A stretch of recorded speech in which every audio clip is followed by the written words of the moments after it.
Everyone, so welcome back to third lecture of redox reactions. आज का topic रहेगा competitive electron transfer reactions, वो reactions जिनमें competitive electron transfer देखने को मिलता है।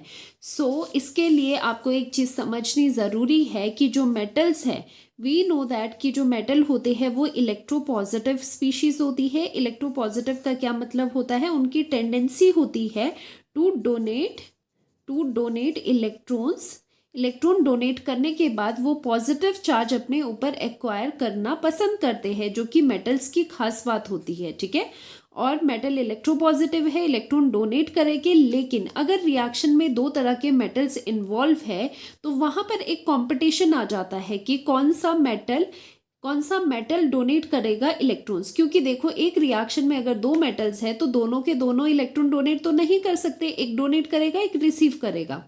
तो यहाँ पर यही हमें डिसाइड करना है, अगर किसी रिएक्शन में दो डिफरेंट तरीके के मेटल्स प्रेजेंट है तो वहाँ पर कौन सा मेटल इलेक्ट्रॉन देगा। क्योंकि मेटल तो सभी तैयार है इलेक्ट्रॉन डोनेट करने के लिए, लेकिन किसकी टेंडेंसी ज़्यादा है टू डोनेट इलेक्ट्रॉन्स, वो हमें देखना है। तो ऐसी रिएक्शन में हम कहते हैं वहाँ पर एक कंपटीशन है इलेक्ट्रॉन ट्रांसफर का, इलेक्ट्रॉन डोनेट करने का। तो इसीलिए टॉपिक का नाम है कॉम्पिटिटिव इलेक्ट्रॉन ट्रांसफर रिएक्शंस। तो यहाँ पर ये डिसाइड करने के लिए एक सीरीज होती है जो आपने शायद लोअर क्लासेस में भी पढ़ी होगी, एक्टिविटी सीरीज इसे हम कहते हैं, या फिर इलेक्ट्रोकेमिकल सीरीज भी कई जगह इसे कहा जाता है। ठीक है, तो एक्टिविटी सीरीज ऑफ मेटल। तो यहाँ पर हम रिएक्टिविटी ऑर्डर में लिखेंगे, डिक्रीजिंग इन रिएक्टिविटी ऑर्डर लिखेंगे नीचे। जैसे ही नीचे हम जाएंगे रिएक्टिविटी डिक्रीज होगी। तो सबसे ज़्यादा रिएक्टिविटी किसकी है? तो मैं यहाँ पर कुछ एक आपके पास मेटल लिखूंगी जो कि आपको लर्न करने हैं, लर्न करने का तरीका भी बताने वाली हूँ। सबसे पहले जो मोस्ट रिएक्टिव एलिमेंट होता है, मेटल होगा जो बहुत ही इजीली अपने इलेक्ट्रॉन देगा, जिसकी टेंडेंसी इलेक्ट्रॉन डोनेट करने की सबसे ज़्यादा है, वो होता है पोटेशियम। ठीक है, सबसे ज़्यादा होता है पोटेशियम, फिर होता है sodium, then comes calcium, then magnesium, aluminium, zinc iron, cobalt, nickel, Pb से हो गया लेड, फिर आता है हाइड्रोजन। ठीक है, हाइड्रोजन के नीचे कौन से हो गए? Copper, mercury, silver and gold. फिलहाल आपको इतने ही लर्न करने हैं, और भी होता है लेकिन फ्रिक्वेंटली यूज आपको यही होंगे। अब लर्न करने का तरीका देखो कैसे लर्न करना है। के से हो गया कैटरीना ने कार मांगी। ठीक है, कैटरीना ने कार की डिमांड करी है, कार मांगी। कौन सी कार है? ऑल्टो, जेन, फरारी। 3 गाड़ियां मांगी है कैटरीना ने, ऑल्टो, जेन, फरारी, और साथ में कंपनी निकेल। ठीक है, तो CONI को आप कैसे करोगे? साथ में कोई भी कार, कंपनी निसान की है, कंपनी निसान। आगे PB होता है लेड, इससे आप करोगे फिर भी। उसने गाड़ियां मांग ली, फिर भी है क्यों मिली। मर्करी होता है ना HG, तो HG का आप मिली याद रखोगे, फिर भी है क्यों मिली सिल्वर ऑडी। ठीक है, तो यहाँ पर स्टोरी लाइन क्या जा रहा है कि कैटरीना है, उसने कार मांगी है, कैटरीना ने कार मांगी है ऑल्टो, जेन, फरारी, साथ में कंपनी निसान। उसने मेंशन किया है कि निसान की भी ले आओ, कंपनी निसान। फिर भी है क्यों मिली सिल्वर ऑडी, फिर भी उसको क्या मिली है? सिल्वर ऑडी मिली है। तो इस तरह से आप इस सीरीज को लर्न कर सकते हो, वेरी इंपॉर्टेंट। तो ये सीरीज आपके डिस्प्लेसमेंट रिएक्शंस में भी काम आती थी लोअर क्लासेस में। अब यहाँ पर देखो, जो सबसे टॉप पे जो मेटल है वो क्या है? वो है मोस्ट रिएक्टिव। तो ये है यहाँ पर जो पोटेशियम है वो है मोस्ट रिएक्टिव का यहाँ पर मतलब है कि ये बहुत इजीली इलेक्ट्रॉन डोनेट करेगा। इसकी इलेक्ट्रॉन डोनेटिंग एबिलिटी सबसे हाईएस्ट है, क्योंकि जो मेटल्स होते हैं वो इलेक्ट्रॉन ही डोनेट करते हैं ना। तो मेटल की रिएक्टिविटी लिखने का मतलब है कि उनकी इलेक्ट्रॉन डोनेटिंग पावर को हम लिख रहे हैं। एंड सबसे नीचे जिसकी सबसे कम रिएक्टिविटी है, जो कि लीस्ट रिएक्टिव है, दैट इज गोल्ड। ठीक है, आपको पता ही होगा इनर्ट होता है, तो इतना ज़्यादा रिएक्टिव नहीं होता, इनर्ट होता है, इसलिए ज्वेलरी वगैरह भी सस्टेनेबल होती है। ठीक है, तो यहाँ पर गोल्ड है जो लीस्ट रिएक्टिव है, तो मतलब यहाँ इसका रिएक्शन बहुत ही लीस्ट होगा, तो इसकी डोनेटिंग पार्ट जो है इलेक्ट्रॉन की वो सबसे कम होगी। तो सबसे अच्छा इलेक्ट्रॉन डोनेशन कौन करेगा? पोटेशियम करेगा। तो ऐसे ही आप यहाँ पर कंपैरिजन कर सकते हो। ऊपर वाला जो इस सीरीज में ऊपर आएगा वो बहुत इजीली इलेक्ट्रॉन देगा, जो नीचे आएगा वो नहीं देगा। ठीक है, तो इस तरह से हम कंपटीशन अगर है तो हम विनर इस सीरीज से डिसाइड करते हैं। अब मैं आपको एग्जाम्पल यहाँ पर दूंगी जो कि आपकी एनसीईआरटी में भी गिवन है। सो द रिएक्शन इज कि आपने क्या किया, बीकर में आपने कॉपर नाइट्रेट लिया है, ये ब्लू कलर का कॉपर नाइट्रेट, तो इसमें आपने एक रॉड डाली है जिंक की। तो कुछ टाइम बाद, जैसे 1 आवर बाद आप चेक करते हो तो आपको ये दिखेगा। इस तरह से आपको देखने को मिलेगा कि यहाँ पर जो ये ब्लू कलर था, ब्लू कलर किसकी वजह से है? Cu2 पॉजिटिव आइंस की वजह से ब्लू कलर है। तो यहाँ पर धीरे धीरे आपको दिखेगा ये ब्लू कलर कम होता नजर आ रहा है, फाइनल स्टेज में बिल्कुल ही डिसअपियर हो जाएगा, बिल्कुल ही ब्लू कलर डिसअपियर हो गया, और साथ में सॉल्यूशन का कलर डिसअपियर हो गया, और जो ये जिंक रॉड थी उस पर कुछ एक आपको डेपोजिशन देखने को मिलेगी, जो क्या है? कॉपर सॉल्यूशन में से, इस सॉल्यूशन में कॉपर नाइट्रेट में कॉपर 2 पॉजिटिव आयंस थे, वो रिड्यूस होके इस रॉड पे आ जाएगी, तो डेपोजिशन ऑफ कॉपर होगा ऑन जिंक रॉड। ओके, सो इसकी रिएक्शन लिख लेते हैं, उससे आपको ज़्यादा अच्छे से समझ आएगा। जिंक प्लस कॉपर 2 पॉजिटिव, अब ये दोनों चीज़ें कहाँ से आई? जिंक है, जिंक रॉड, और जो ये सॉल्यूशन है उसमें कॉपर नाइट्रेट है, तो कॉपर इसमें क्या है? अगर आप इसको कॉपर नाइट्रेट को देखोगे तो यहाँ पर है Cu2 पॉजिटिव और twice of NO3 2 negative ion, ये हो गया। तो ये Cu2 पॉजिटिव है जिसकी वजह से ब्लू कलर है सॉल्यूशन का। अब ये जो Cu2 पॉजिटिव है ये क्या हो रहा है? ये रिएक्ट कर रहे हैं आपस में, इस तरह से ये दोनों मेटल्स हैं। अब यहाँ पर क्या है? यहाँ पर कंपटीशन है। अब यहाँ पर दोनों मेटल्स है, जिंक एंड कॉपर, दोनों में से ज़्यादा रिएक्टिव कौन सा होगा? तो हम इसके लिए यूज़ करते हैं activity series zinc and copper. देखो यहाँ पर जिंक है, यहाँ कॉपर कहाँ है? कॉपर है काफ़ी नीचे और जिंक है ऊपर, तो जिंक ज़्यादा रिएक्टिव है किससे? जिंक ज़्यादा रिएक्टिव है कॉपर से, तो जिंक में इलेक्ट्रॉन लूज हो गए तो ये ऑक्सीडेशन में जाएगा। तो जिंक की होती है यहाँ पर ऑक्सीडेशन, तो जिंक क्या करेगा? यहाँ से Zn2 पॉजिटिव बना देगा। ठीक है, Zn2 पॉजिटिव बना देगा कैसे? बाय लूजिंग 2 इलेक्ट्रॉन्स लूज करेगा, तो इसकी होगी ऑक्सीडेशन। तो देखो यहाँ पर जो एक्टिविटी सीरीज में मेटल्स लिखे हैं ना, उसका मतलब ये है कि रिएक्टिविटी का मतलब है कि कौन से इजीली इलेक्ट्रॉन दे सके, क्योंकि मेटल्स क्या है? मेटल्स कैसे अपनी रिएक्टिविटी दिखाते हैं, कैसे रिएक्शन में जाते हैं? इलेक्ट्रॉन लूज करके। तो जिंक यहाँ पर ज़्यादा रिएक्टिव है कॉपर से, इसीलिए इसने इलेक्ट्रॉन लूज करे, तो इलेक्ट्रॉन लूज करे तो होगी ना इसकी ऑक्सीडेशन। और वहीं पर अगर हमने पढ़ा है कहीं पर भी अगर ऑक्सीडेशन होती है तो वहाँ पर रिडक्शन भी ज़रूर होती है, तो इसकी ऑक्सीडेशन हो रही है तो कॉपर 2 पॉजिटिव जो है वो क्या होगा? वो रिड्यूस होगा। रिड्यूस कैसे होगा? ये 2 इलेक्ट्रॉन जो दिए हैं Zn ने वो एक्सेप्ट करेगा कॉपर 2 पॉजिटिव और बना देगा कॉपर। अब ये जो रिडक्शन होके ये जो कॉपर यहाँ पर बन रहा है, जैसे ये कॉपर 2 पॉजिटिव आयंस थे सॉल्यूशन में, उन्होंने गेन करे 2 इलेक्ट्रॉन जो कि दिए थे जिंक ने, जिंक रॉड से ऑक्सीडेशन से 2 इलेक्ट्रॉन निकले थे, जिसकी वजह से यहाँ पर रिडक्शन हो रही है, उससे बनता है कॉपर।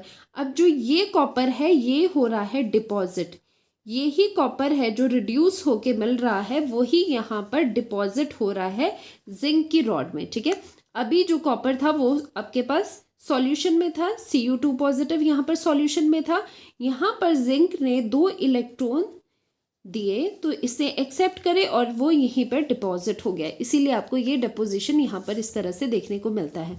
तो यहाँ पर हमने देखा जिंक ज़्यादा रिएक्टिव था कॉपर से, दोनों में कंपटीशन था इलेक्ट्रॉन ट्रांसफर के लिए, तो ज़्यादा रिएक्टिव जिंक था। बाय एक्टिविटी सीरीज जिंक ज़्यादा रिएक्टिव है कॉपर से, तो यहाँ पर इसी की ऑक्सीडेशन होती है।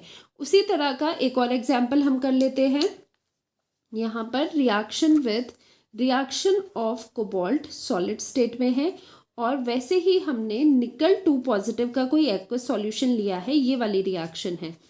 अब आप देखोगे यहाँ पर कोबाल्ट और निकल में से देखो किसकी रिएक्टिविटी ज़्यादा है। तो कोबाल्ट और निकल में से कोबाल्ट ज़्यादा रिएक्टिव है क्योंकि वो ऊपर आ रहा है निकल में से। तो जो कोबाल्ट है वो ज़्यादा रिएक्टिव है, तो वो इलेक्ट्रॉन वहाँ से रिलीज़ करेगा, क्योंकि मेटल की टेंडेंसी है इलेक्ट्रॉन को रिलीज़ करने की, लूज़ करने की।